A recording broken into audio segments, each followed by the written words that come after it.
Muy buenas tardes a todos ustedes.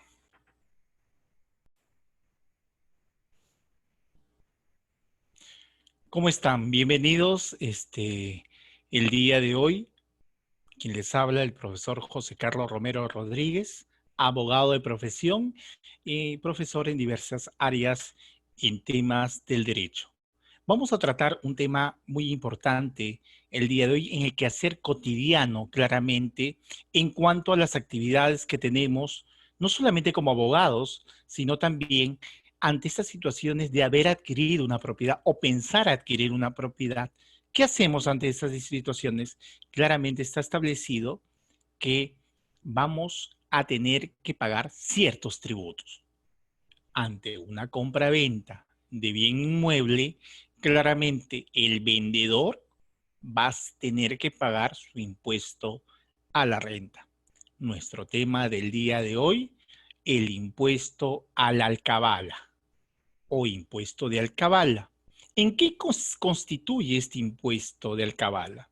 Entiéndase que el impuesto de alcabala, como tributo recaudador, señala que el impuesto de alcabala agrava todas las transferencias de propiedad de bienes inmuebles, urbanos o rústicos, eso sí, a título oneroso o gratuito, cualquiera sea su formalidad, inclusive a las ventas con reserva de dominio. Nuestro impuesto entonces de alcabala es aquel impuesto que va a gravar todo tipo de transferencia de bienes. Si adquieres un inmueble ubicado, por ejemplo, en Lima Cercado o en Lima propiamente, vamos a ver que le corresponde efectuar y solicitar la liquidación del impuesto de alcabala al Servicio de Administración Tributaria. Claro está, ustedes me preguntarán, pero ¿cuándo y cuánto es el valor? ¿Cómo lo tengo que pagar? Y acá vamos a ver algo que establecemos ante la formalidad de las compras-ventas. Toda compra-venta, por seguridad jurídica, tiene que participar e instrumentalizarse en una escritura pública dada por el notario.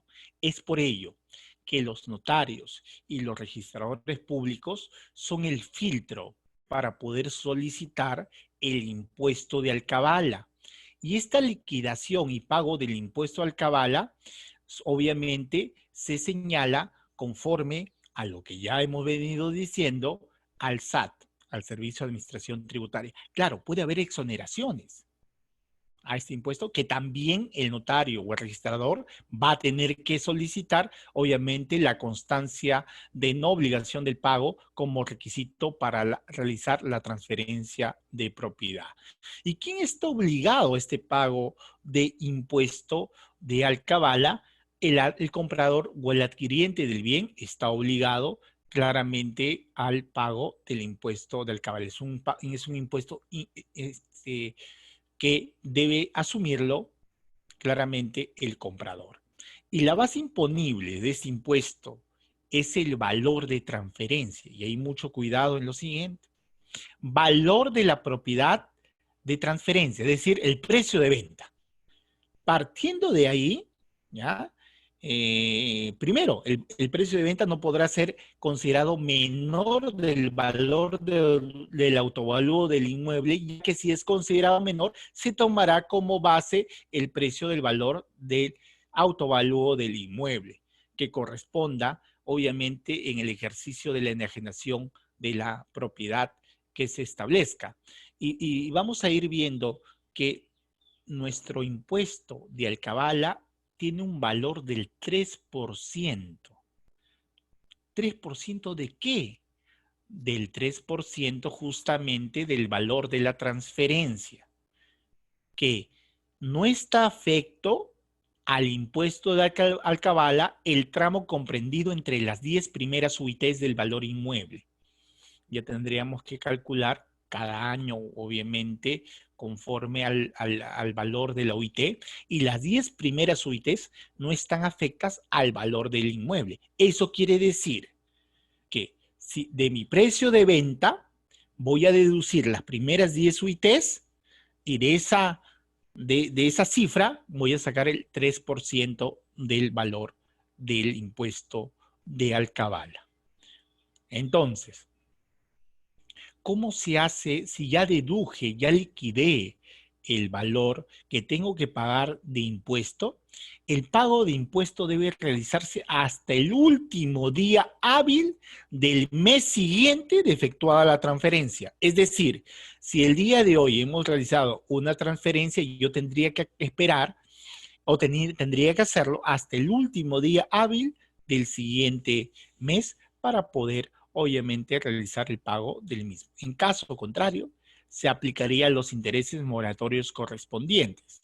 El pago se efectúa al contado sin que para ello sea relevante la forma del pago del precio de venta del bien acordando por las partes. Claramente. ¿Y qué requisitos debo cumplir en todo caso para mi liquidación de impuesto de alcabala?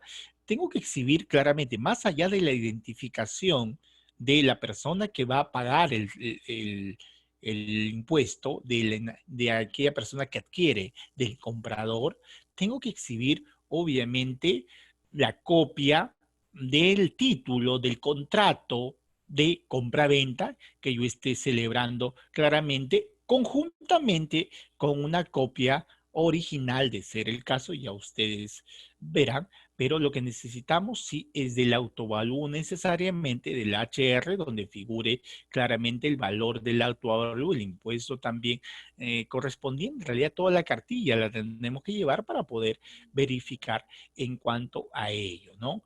Y acá tenemos que ver lo siguiente. Las primeras ventas realizadas por el constructor de los inmuebles, de estas empresas constructoras, no se encuentran afectas al impuesto, salvo que la parte correspondiente del valor del terreno se encuentre obviamente afectada o registrada conforme al autovalúo, y sí, pues ahí va a tener que obviamente verse cada situación en particular. En el caso de la primera venta efectuada, la empresa constructora presenta la ficha RUC donde señala que la actividad económica tiene que ser de construcción de edificios completos o construcción de inmuebles, o presentar simplemente la constitución de la personería jurídica cuyo objeto social claramente señale la construcción de los inmuebles. Personas que no realicen actividad empresarial de construcción acreditarán por lo menos 2 ventas en los últimos 12 meses, consecuentemente sin incluir la venta material de la liquidación. Eso es lo que corresponde conforme a la normativa del impuesto de alcabala. Es muy importante el pago del impuesto de alcabala, ya que obviamente es un cumplimiento de exigencias, no solamente tributaria, que exige un plazo establecido para la declaración y el pago, sino también una exigibilidad que se hace ante las transferencias de propiedad, y que el filtro siempre va a ser el notario público, y al registrador público les corresponde realizar obviamente la verificación de la liquidación, el pago de estos impuestos. Espero que le haya sido de su ayuda en este día. Muchas gracias. Será hasta otra oportunidad.